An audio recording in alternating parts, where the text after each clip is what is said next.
Hello everyone, कैसे आप सब। आप सबका अपने चैनल में स्वागत है। आज मैं आपको एक किस्सा सुनाने जा रहा हूँ और इस किस्से का जो टाइटल है वो है पेंशन। तो चलिए शुरू करते हैं। लटकारी का पड़ाव, यही तो नाम था उस भीड़ भाड़ वाले इलाके का जिसमें शर्मा जी और उनकी पत्नी नितांत सुख व शांति अनुभव करते थे। हर महीने की पहली तारीख को शर्मा जी की पेंशन बिना नागे उनके अकाउंट में आ जाती। पहली तारीख को शर्मा जी और शर्माइन दिन भर मोबाइल की मैसेज ट्यून का इंतजार करते। जैसे ही मोबाइल की मैसेज ट्यून बजती, दोनों की आंखों में चमक और होठों पर मुस्कान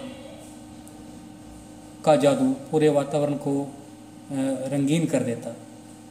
पहली तारीख को शर्माइन के श्वेत केशों में लगा मोगरे का गजरा उनकी बहुओं की आंखों में मोहन मुस्कान बनकर महक जाता। बहुएं भी समझ जाते कि आज पेंशन वाला दिन, यानी बिना टेंशन वाला दिन। जीवन में सुख रहा या दुख, शर्मा दंपति ने कभी एक दूसरे का पाला नहीं बदला। सदैव हाथ थामे दोनों साथ रहे हमेशा। सुगंध और सुमन से आपस में घुले मिले। शर्मा जी और उनके घरवाले के शौक चाहे अलग अलग हों, लेकिन दोनों एक दूसरे की पसंद का लुत्फ मिलकर उठाते।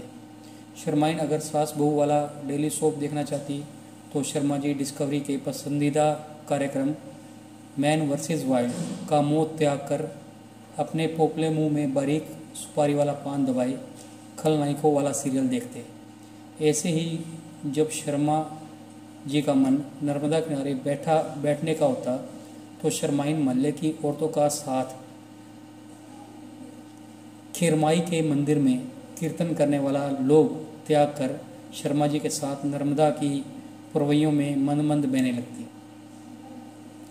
आज जब पेंशन वाली तारीख पर शर्माइन सुनहरी किनारे वाली साड़ी पहनकर तैयार हुई तो शर्मा जी हमेशा की तरह मंत्र मुग्ध से अपनी पत्नी को निहारते रहे, लेकिन आज प्रशंसा के बोल नहीं बोले।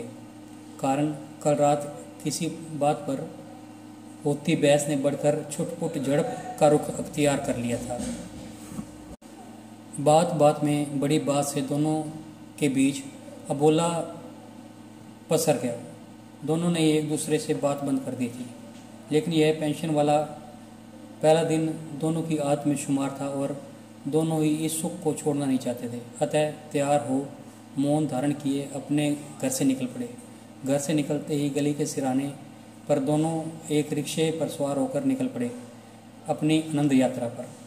थोड़ी दूर पर लटकारी का पड़ाव था। रिक्शे वाले को तयशुदा रकम थमा दोनों वहीं सड़क किनारे बने पाथवे पर खामोशी से चहलकदमी करने लगे। चलते चलते दोनों गहमा गहमी भरे बाजार तक पहुंच गए। सामने तरह तरह की दुकानें सजी थी। रंग बिरंगे स्टॉल किनारे लगे थे। ठेलों से हवा में तीखी स्वादिष्ट महक फैल रही थी। शर्मा जी कुछ दूर चलकर भुट्टे की चाट के ठेले पर जाकर रुक गए। सामने चाट वाला गर्म तवे पर कट कट करछुल बजा रहा था। तवे से उठती चटपटी करारी सुगंध शर्मा जी के मन को मोह रही थी। उधर कुल्फी के ठेले पर लगे हिलते डुलते बंधनवारों में शर्माइन का मन डोलने लगा। कितने ही दिनों से केसर वाली पिस्ता वाली हरी हरी क्रीम सी कुल्फी का स्वाद नहीं चखा था, लेकिन यह बात यहाँ अटकने वाली थी, क्योंकि शर्मा जी और शर्माइन के बीच का मन मुटाव दोनों की पसंद और एक दूसरे की पसंद में अपनी पसंद ढूंढने की भावना के बीच रोड़ा बनकर आ गया।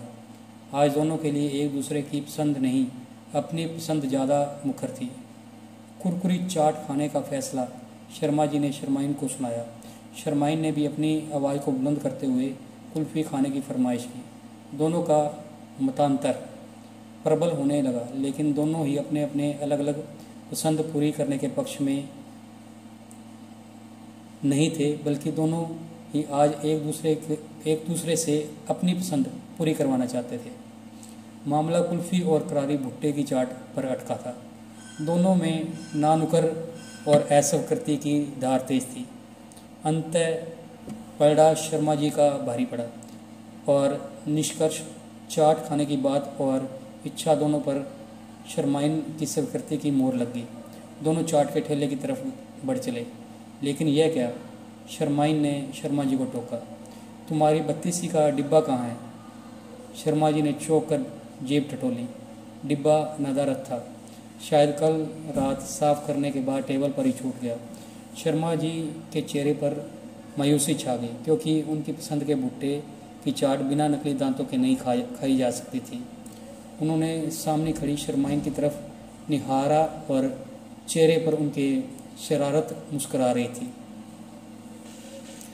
तो किस तरह से शर्माइन ने शर्मा जी को झांसे में लिया, और आपको ये किस्सा कैसा लगा? अगर पसंद आया तो वीडियो को लाइक कीजिए, शेयर कीजिए और चैनल को सब्सक्राइब कीजिए। बेल वाला बटन ज़रूर दबाएं ताकि हम ऐसी कोई और वीडियो डालें तो उसकी नोटिफिकेशन आपको मिल जाए। Thank you.